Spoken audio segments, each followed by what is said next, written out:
Eu, porém, endurecerei o coração de Faraó e multiplicarei na terra do Egito os meus sinais e as minhas maravilhas. Faraó não vai ouvir vocês, e eu porei a mão sobre o Egito e farei sair os meus exércitos, o meu povo. Então o versículo que o Tiago mencionou é justamente esse, especialmente o verso 3 aqui. Eu, porém, diz o Senhor, endurecerei o coração de Faraó. Isso gera muita dúvida em muita gente. Peraí, em primeiro lugar, vamos raciocinar cruamente olhando o texto assim. Se foi Deus que endureceu o coração do Faraó, poxa, então Faraó é inocente. A praga foi só maldade. Foi maldade de Deus, né? Não foi Faraó não é responsável. Por isso que é importante a arqueologia, a hermenêutica do texto. É tipo Deus criar o problema para vender a solução. Exatamente. Tem alguns Inclusive, que fazem isso na internet. Deixa eu testar esse monte de praga que eu tenho aqui pra ver se funciona. inclusive, a gente está bolando uma coisa que não vou dizer agora, não dá muito spoiler, mas que tem a ver com o primo, que a gente vai tornar essas coisas mais fáceis para as pessoas entenderem. Exatamente. Eu vou dar só uma amostrazinha aqui, tá bom? Você sabe que, às vezes, a maneira da gente expressar num idioma é diferente de outro. Tá certo? No idioma você fala de um jeito, no outro você fala de outro. Por exemplo, quando aqui no Brasil, vamos supor que o Lucão tá querendo tomar sorvete, mas você não deve, porque você tá com problemas de Acima do peso e tal. Acima do peso. Vamos supor que seja isso. Vamos supor. Aí você está insistindo em tomar. Na língua portuguesa, eu te dou uma ordem, um imperativo. Eu falo assim, olha, não vou falar mais nada. Tá bom, quer tomar sorvete? Vou falar mais. Vai lá e toma. Vai lá e toma. Toma sorvete, vai lá e toma. É assim que eu falaria em português. Mas se você olhar isso friamente na gramática... Isso é muito esposa, né? Esposa faz muito isso, né? Exatamente. Vai lá então, pode ir então, vai lá. Aí você vai e fala, por que você foi? Vai no Não futebol. Exatamente. Vai lá. Vai lá. Pode ir. Pra eu ir, meu. Se você olhar friamente na gramática, Entendi. é uma ordem, um imperativo. Ah, Vai vou lá, falar pra pode ir, né? ir. Mas na psicologia... Eu vou argumentar isso aqui pra frente. Na psicologia, não é uma ordem. Ela não quer que você vá. É apenas uma maneira, um eufemismo para dizer que ela respeita a sua teimosia. Em hebraico bíblico, sabe como é que eu falaria? Eu farei você tomar sorvete. Se fosse esse estilo de você não querer que a pessoa vá. Exatamente, Em português, eu falo, não vou falar mais nada. Vai lá, toma sorvete. Tá. Em hebraico eu dizia, eu vou te fazer tomar sorvete. Pegando o exemplo da esposa. Caramba, ficou em português sério, ela né? diz, Fica sério, né? em português ela diz, vai lá pro futebol, pode ir. No hebraico ela diria, eu farei você ir ao futebol. A melhor técnica sempre é do nosso pastor Candonga, né? Tipo, amor, eu quero tomar sorvete. Eu quero tomar Essa é sorvete. uma boa, né? Então, Eu quero. Você tem que perguntar se você quer. É E aqui sabedoria. É a melhor estratégia. Eu quero jogar futebol. Isso. E aqui o tradutor, ele fica num dilema, às vezes, isso chama caso jussivo no hebraico, que é o imperativo. Ele fica num dilema, às vezes, o tradutor, porque se ele traduz ao pé da letra uma expressão idiomática, cria essa dúvida que vocês levantaram aqui. Se ele parafraseia para fazer mais sentido, ele não está traduzindo, ele está parafraseando. É como se eu dissesse em inglês, it's rain dogs and cats. Aí o cara traduz assim, está chovendo cães e gatos. Como assim está chovendo cães e gatos? Né? Não, ele quis dizer que está chovendo canivete. Mas em inglês você não falou canivete, você falou cães e gatos. Então aqui, essas bíblias resolveram traduzir como está no hebraico e deixar para você compreender a expressão idiomática. Ficou claro? Vou dar apenas mais um exemplo bíblico e tem uma chave muito interessante aqui. Quando fala que as parteiras fizeram viver os meninos, as parteiras não mataram os meninos, no hebraico está assim, as parteiras fizeram os meninos viver. Só que na tradução, como é que eles colocaram? As parteiras não mataram os meninos. Mas não foram elas que fizeram os meninos viver. Mas quando você não impede, ou melhor, quando você impede alguma coisa de acontecer, é como se você fizesse a outra. O pessoal fala também que os franceses, eles não falam que uma coisa tá boa. Falam que a coisa não está ruim. Tipo, essa água... Não falam, que água gostosa. Não, são muito animados. Essa água não está ruim. Vocês entenderam então essa questão? Entendi. Então, quando Deus fala assim, eu endurecerei o coração de Faraó, quer dizer, eu vou deixar a teimosia dele. Entendi. É tipo, ele tá com o coração duro e você fala, Então vamos ver então o seu coração duro agora. Então. E por isso. que coração... É isso mesmo. E por que coração duro? Aqui tem o É pulo um do gato. deboche. É um deboche. Aqui tem um pulo do gato. Os egípcios, quando mumificavam a pessoa, a mumificação demorava uns 45 dias para terminar. Porque eles abriam o corpo, tiravam as entranhas, tiravam o cérebro pelo nariz, aos pedaços. Estudei muito E na eles escola. pegavam as vísceras Que isso, e cara? colocavam em 4 vasos canópicos. Assim, 4 vasos. Que isso, Tinha os cara? pesos dos órgãos. Exatamente. O único órgão que volta para Que dentro isso, do corpo... Kaique? Cara, Onde você estudou essas coisas, Por que cara? você escola. estudou a mumificação? Cara, Na porque- escola? Que escola você estudou? Estudou no Egito. É real. Estudou no Cairo, Universidade tá do ligado? Cairo. Que estranho você. No ensino médio, eu tinha que estudar o Egito e eu tinha que fazer um trabalho. Porque assim, ó, eu não gostava de escrever Fazer um trabalho. e fazer prova. Que medo. Aí eu combinava com a professora que eu tinha que fazer uma mega apresentação sobre algum tema. E eu peguei o Egito. Aí eu, Você mumificou um coleguinha. aí eu estudei que, tipo Pegou assim, um menininho cabeçudo. eles eram ricos em químicas, eles colocavam um produto com uma pessoa meio inclinada pra tirar. Era o latrão, lá. era sal, o Aí corpo ficava no pesava sal, o os latrão. órgãos e tudo É mais. isso mesmo. Agora, olha que interessante. Era a pena o e o único coração. órgão, é esse o ponto. É esse aí que está citando. O único órgão que voltava para dentro do corpo era o coração. É. Porque os egípcios acreditavam que no dia do juízo final, colocavam num prato da balança a pena da deusa Maat, a deusa da justiça. E no outro prato, o coração da pessoa. Mas o coração não podia pesar mais do que a pena da deusa Maat. Senão você não entraria. Mas no o que centro. faz o coração pesar não é o material do que ele é feito. É porque o coração denuncia todos os seus podres, todos os seus pecados. Bizarro, né? E a gente fala muito de jeitinho brasileiro, mas existe o jeitinho egípcio. Lá no Museu do NASP, eu tenho original alguns besouros ou escaravelhos de pedra.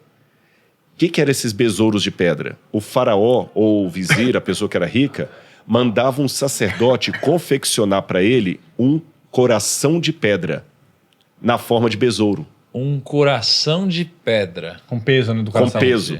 Aí, quando o faraó morresse, na múmia, ao invés de colocar o coração de verdade, eles colocavam o coração de pedra.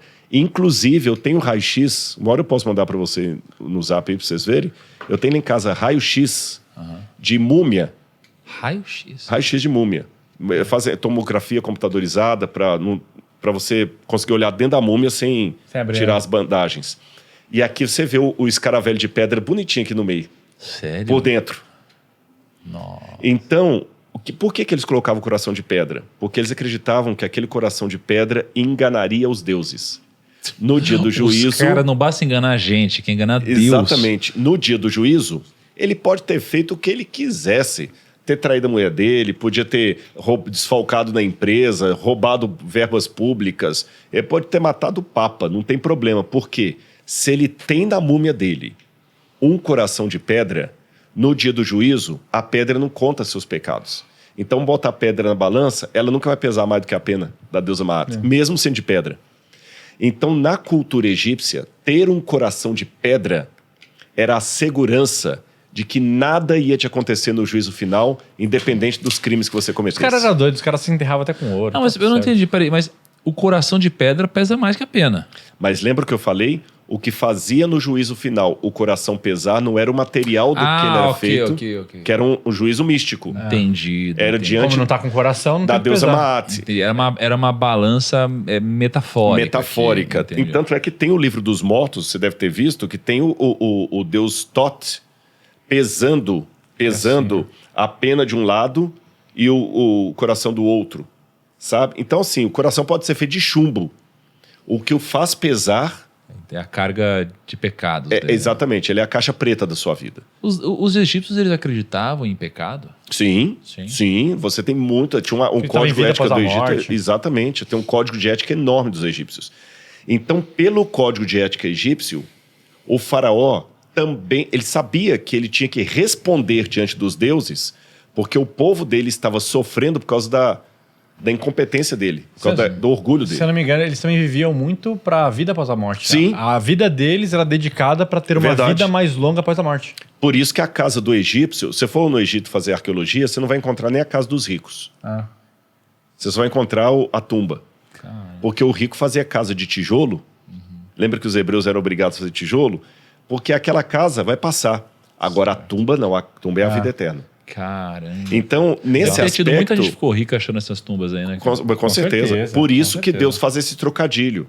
eu endurecerei o coração de Faraó. Quer dizer, o Faraó está confiante que por ter um coração de pedra, nada vai acontecer com ele. Nossa, não é possível. Cara, essa interpretação Foi longe, hein? Não, porque eu tô vendo, eu endureceria o coração do Faraó. Eu olho e falo, meu Deus, Deus tá de sacanagem. Não é possível. Deus tá querendo que ele negue para poder se lascar e levar uma mensagem. Mas não, na verdade, é como se Deus quisesse entregar o que ele pediu, só que está debochando disso. Exatamente. Percebeu, né? Você o tá Rodrigo, achando ele tá imputando na gente que tá sendo impossível ler a Bíblia sem ele do Rodrigo, lado. aí não vai dar pra se dar sozinho mais. Mas calma que vem novidade. E vocês estão juntos, né?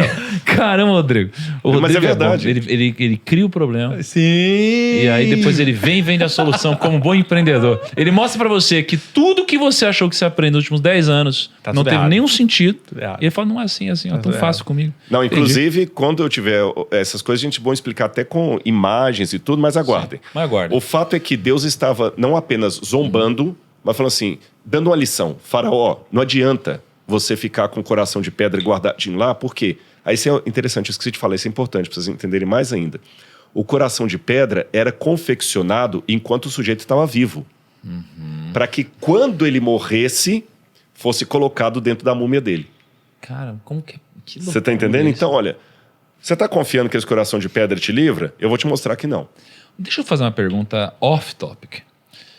Como que Deus vê uma pessoa que é um egípcio, por exemplo, que de alguma forma não conheceu Deus, né, e viveu ali sob, sei lá, a doutrina, a experiência de ter vários deuses e achava que iria ter que botar um coração de pedra, etc. Mas que em talvez algum caso foi por inocência, foi pela criação, foi pelos pais. Ignorância, né? Deus olha para isso daí e não se agrada disso e entende que essa pessoa ela não vai para um eventual céu. Como que Deus vê uma pessoa como essa? Eu vou te dar 2 versículos que respondem isso. Um deles é quando Deus fala, eu não levo em conta o tempo da ignorância. Porém agora advirto a todos a que deixem os seus maus caminhos e tudo mais. O segundo texto é de Paulo, em Romanos, quando ele fala o seguinte, aqueles que sem lei pecaram, sem lei pereceram. Porque o que de Deus se pode conhecer foi-lhes manifesto através das coisas da natureza. Portanto, ninguém tem desculpa. Em outras palavras, Deus tem 2 livros sagrados. Aí talvez você fale, 2 livros? Eu sempre entendi que a Bíblia, a gente fala do solo, a Escritura, sim, para doutrinas, para revelação, é a Bíblia, é o único livro. Então qual que é o segundo livro sagrado de Deus? A natureza.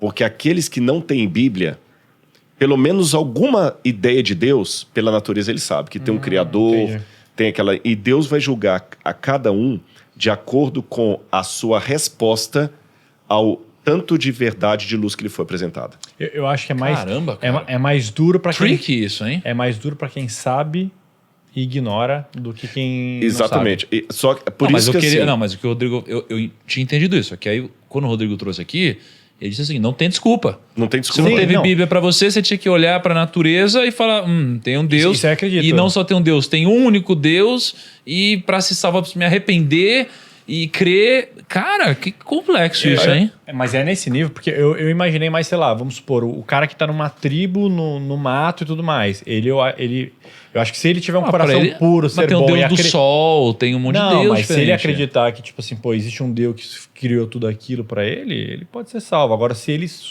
achar uma Bíblia no meio do mato lá, ele souber ler e ignorar que aquilo existe, é Rodrigo, e muito se a cruel. gente tiver, por exemplo, vamos supor que isso acontece e alguém pega e entende que existe só um Deus e chama ele de José. Uhum. O nome do meu Deus é José.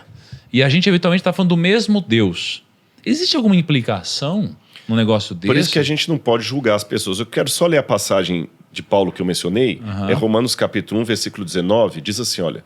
Pois o que se pode conhecer a respeito de Deus é manifestado entre eles porque Deus lhe manifestou. Porque os atributos invisíveis de Deus, isso é, o seu eterno poder e a sua divindade, claramente se reconhecem desde a criação do mundo, sendo percebidos por meio das coisas que Deus fez. Por isso, os seres humanos são indesculpáveis. Porque, tendo conhecimento de Deus, não glorificaram como Deus, nem deram graças. Pelo contrário, se tornaram nulos em seu raciocínio. Aí você pergunta, tá, tudo bem, mas aí tá lá o sujeito Você deu o exemplo do José, mas vamos colocar eu dei uma forçada de barra não, aqui mas só pra... Não, mas é válido. O índio tá lá no meio do mato falando, ó Tupã, não é? Como é que funciona a situação desse aí? Olha bem que interessante. Jesus um dia virou para os apóstolos e disse assim, eu tenho ovelhas que não são desse aprisco. A mim convém conduzi-las. Chegará o dia que haverá um só rebanho e um só pastor. Em Apocalipse, capítulo 18, falando da confusão de credos que há no mundo, tem um anjo que desce do céu e fala assim, sai de Babilônia, povo meu. Então quer dizer que tem um povo de Deus na confusão religiosa. Terceiro, e esse aqui talvez é o mais importante. Quando Paulo, ou mais esclarecedor, quando Paulo chegou em Atenas para pregar, havia vários ídolos ali. Ídolo para todo lugar. Ídolo daqui, ídolo dali. Vou sair da Bíblia agora e entrar na arqueologia. De acordo com Pausanias, havia em Atenas mais de 30 mil estátuas públicas de deuses. Tanto é que Juvenal, um satírico do período romano, falou o seguinte, em Atenas é mais fácil encontrar um deus do que um homem. E foi nessa Atenas que Paulo chegou e viu todo mundo idólatra. Num primeiro momento, Paulo ficou irado. Como judeu, a Bíblia fala que ele ficou assim, com raiva por causa da idolatria que ele viu naquele lugar. Aí daqui a pouquinho ele olhou lá no canto e viu um altar vazio. E escrito assim, ao Deus desconhecido. Aí quando eles levam Paulo ao Areópago, ele fala assim, senhores atenienses, eu tenho percebido que vocês são muito religiosos, porque andando e observando os objetos de culto que vocês adoram aqui, eu percebi que tem um altar vazio ao Deus desconhecido. Pois esse que vocês adoram sem conhecer é precisamente aquele que eu vim anunciar. Eita. Então, alguns adoram a Deus, mesmo sem o conhecer.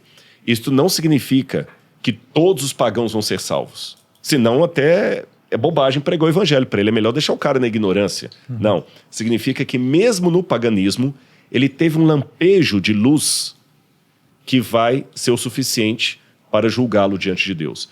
E se ele está chamando Deus de Tupã, porque foi o único nome que ele conheceu, Deus não é tão vaidoso que só aceita fazer milagres se o nome dele estiver estampado. Mesmo que a glória às vezes vai para um nome que não é dele, Deus é humilde o bastante para aceitar a circunstância e ver a sinceridade da pessoa. Muito interessante. Você gostou desse corte? Gostou do programa com o Rodrigo Silva? Então pega esse recado aqui que ele é para você. Em julho, o Grupo Primo e a UNASP vão lançar uma pós-graduação em Interpretação Bíblica e Arqueologia das Escrituras, que vai ser liderada pelo Rodrigo Silva. Você vai ter a chance de aprender com profundidade sobre todos os principais livros da Bíblia e a interpretar os trechos mais importantes também. E também vai ter aula de Arqueologia Bíblica, onde vai conhecer os lugares no Oriente Médio por onde passaram Jesus e os seus apóstolos, tá? Além disso, os alunos dessa pós-graduação vão ter a chance de visitar o Museu de Arqueologia Bíblica, que fica no interior de São Paulo, guiado aqui pelo Rodrigo Silva. Você também vai ter a chance, a oportunidade de ficar amigo e se aproximar de um monte de gente que também tem interesse em aprender mais sobre a Bíblia no nosso grupo de WhatsApp. E tem mais, o aluno da pós-graduação que tiver mais destaque, que mais se envolver, tiver as melhores notas, vai ganhar uma viagem para Israel com tudo pago. E é claro que você vai fazer essa viagem guiada pelo próprio Rodrigo Silva, que entende muito do assunto e vai lá desvendar todos os mistérios e toda a história por onde passou Jesus. Se você não quer perder essa chance de aprender mais sobre Bíblia com o próprio Rodrigo Silva, clica aqui no link da descrição do vídeo ou aponta aqui para o QR Code na tela e entre na nossa lista de espera e seja avisado da nossa primeira turma. E dia 15 de julho começa uma série de aulas gratuitas aqui do Rodrigo Silva. Você vai ter aqui uma série de aulas com uma mega profundidade sobre o assunto da Bíblia, certo? Link na descrição, QR Code na tela.